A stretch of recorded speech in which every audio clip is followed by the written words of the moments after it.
that I met Mr. Epstein on a few occasions, 3 or maximum 4.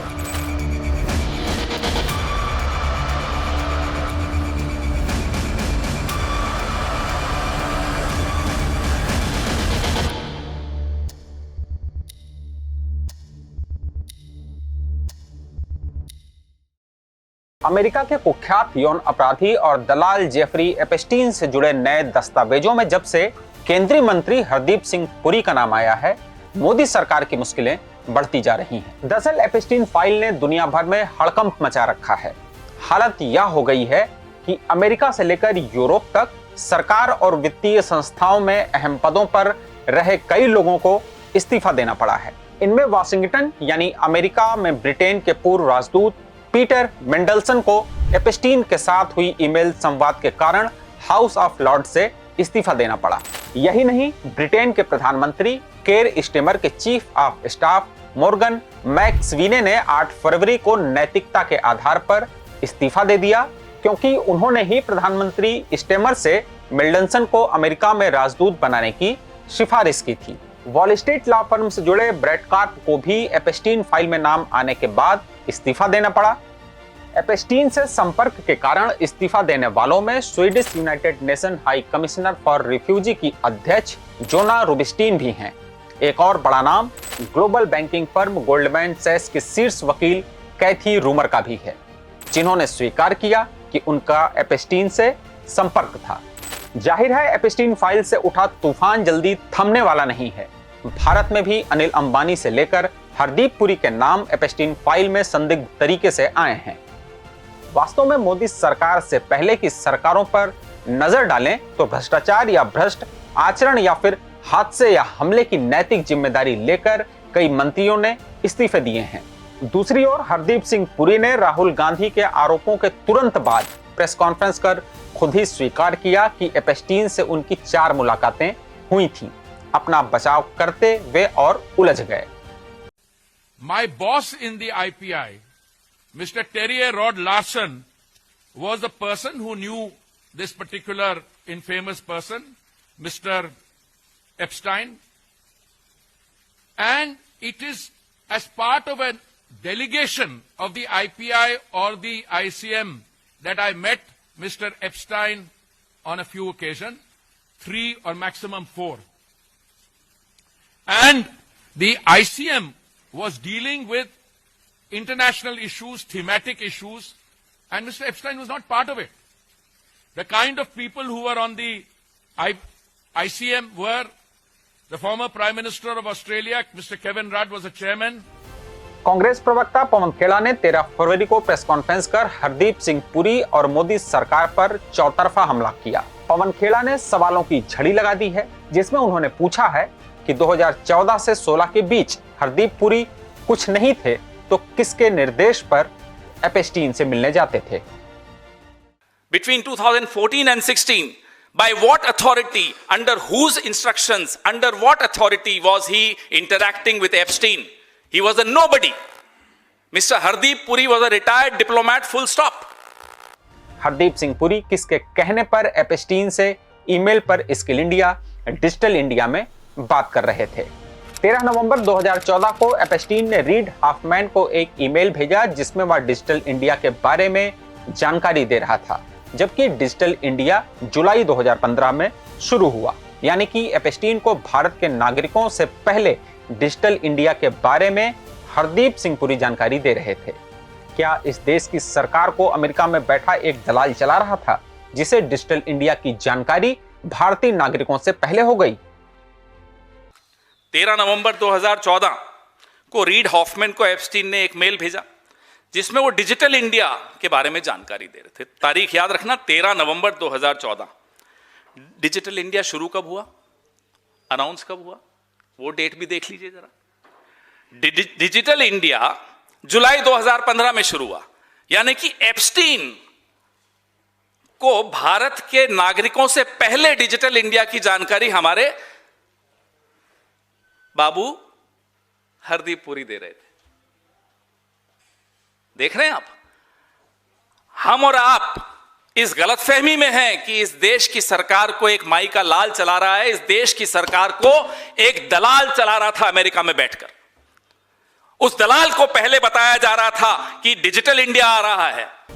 Pawan Khera ने अपने सवालों में आगे जोड़ा कि हरदीप सिंह पुरी बताएं कि उन्हें डिजिटल इंडिया की जानकारी पहले कैसे मिल गई, जबकि वे तब सरकार का हिस्सा भी नहीं थे, या बताएं कि यह जानकारी एपस्टीन को क्यों दे रहे थे। उन्होंने सवाल उठाए कि उस समय एस जयशंकर अमेरिका के राजदूत थे, क्या वे नाकारा थे कि मोदी सरकार उनके बजाय हरदीप पुरी को डिजिटल इंडिया की जानकारी दे रही थी, जो कि उस समय सरकार से जुड़े किसी पद पर नहीं थे। हरदीप 2017 में IRS थे और सरकार के प्रतिनिधि थे। सरकार के प्रतिनिधि के रूप में वे कैसे एपस्टीन को ईमेल भेज रहे थे और क्यों भेज रहे थे। पवन खेड़ा ने एक सवाल और जोड़ा कि 2014 से 2016 के बीच अमेरिका में 3 राजदूत रहे, एस जयशंकर, अरुण सिंह और नवजेत सरना। क्या ये लोग नाकाबिल थे कि मोदी सरकार डिजिटल इंडिया के लिए हरदीप पुरी से बात कर रही थी, जो उस समय सिर्फ एक रिटायर्ड डिप्लोमेट बस थे। 3 राजदूत रहे अमेरिका में भारत के। उनमें से एक श्री एस जयशंकर, दूसरे अरुण सिंह, तीसरे नवतेज सरना। ये तीनों क्या इतने नाकारा थे कि हरदीप पुरी, जो कि सेवानिवृत्त नौकरशाह था, कुछ नहीं था। 2014 से 16 के बीच में हरदीप पुरी कुछ नहीं था। तो ये किसके आदेश पर, किसके निर्देश पर एप्स्टीन से मिलने जाता था? एप्स्टीन से मेल्स पे डिजिटल इंडिया, स्किल इंडिया, ये सब चर्चाएं करता था। जेफरी एपस्टीन के साथ एक ईमेल में जेफ उनसे कह रहा है कि मिडिल ईस्ट में जो कुछ हो रहा है उससे मैं नाराज हूं। यह जून की मेल है और मई में फलस्तीन के राष्ट्रपति महमूद अब्बास भारत आए थे। तो क्या एपस्टीन हरदीप के माध्यम से मोदी से नाराजगी जता रहा था? मेल की इन्होंने, Jeff can I see you. Jeff का जवाब आता है साहब कि मैं मिडिल ईस्ट में जो हो रहा है उससे बड़ा नाराज हूं, मेरे इसमें बहुत स्ट्रॉन्ग ओपिनियन है। 2014 या 15 की इसमें आपको मिलेगी। क्या हुआ था मैं बता दूं। ये मई की मेल है, जून की मेल है, और मई में पैलेस्टीन के जो राष्ट्रीय अध्यक्ष हैं महमूद अब्बास भारत आए थे। तो क्या एप्स्टीन अपनी नाराजगी जता रहे थे मोदी जी से हरदीप पुरी के माध्यम से? इसके बाद 2017 में मोदी जी इजराइल गए, फलस्तीन नहीं गए। आखिर हमारी विदेश नीति कौन चला रहा था? उस समय सुषमा स्वराज जी विदेश मंत्री थीं, उनका तो कहीं नाम नहीं आ रहा है। यह सारे सवाल पवन खेड़ा ने उठाए हैं। क्योंकि 2017 में, अगले ही साल, मोदी जी इजराइल गए, पैलेस्टाइन नहीं गए। ये सब रिकॉर्ड का हिस्सा है। नाराजगी क्या थी एप्स्टीन की मिडिल ईस्ट की पॉलिसी से हमारी, जो वो हरदीप पुरी के माध्यम से मोदी को बता रहे थे? विदेश नीति कौन चला रहा था इस देश की? विदेश मंत्री तो नहीं चला रही थी सुषमा जी, क्योंकि उनके माध्यम से तो कोई मेल नहीं आ रही, उनका तो नाम भी नहीं है इसमें, एस जयशंकर का नाम नहीं है। एक सवाल उन्होंने और जोड़ा, आखिर क्या काबिलियत देखकर मोदी जी ने 2017 में हरदीप सिंह पुरी को मंत्री बनाया, जबकि वे तब सांसद भी नहीं थे? दरअसल सवाल सिर्फ हरदीप पुरी का नहीं है, बल्कि प्रधानमंत्री मोदी का भी है कि क्या आखिर ऐसी कौन सी मजबूरी थी कि वह हरदीप पुरी से किनारा नहीं कर रहे थे। ऐसा नहीं है कि नैतिकता और इस्तीफे नई बात हैं। देश में नैतिकता के नाम पर इस्तीफों की लंबी फहरिस्त है। साल 2010 में ए राजा 2G स्कैम के बाद गिरफ्तारी से पहले ही केंद्रीय मंत्री का पद छोड़ देते हैं।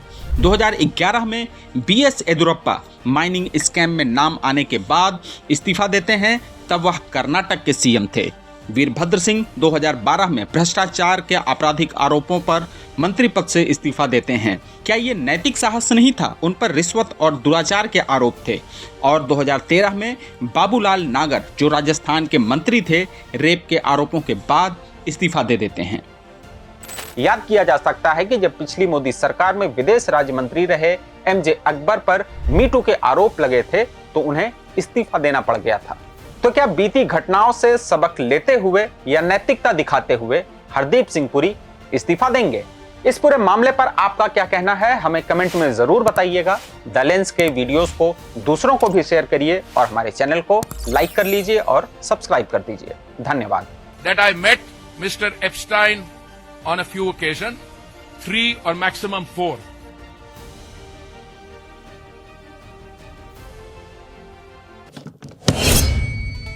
देश दुनिया की रखी खबर हर रोज हर शाम कानो कान सुनते रहें द लेंस पॉडकास्ट। रही अपडेट लेंस के साथ।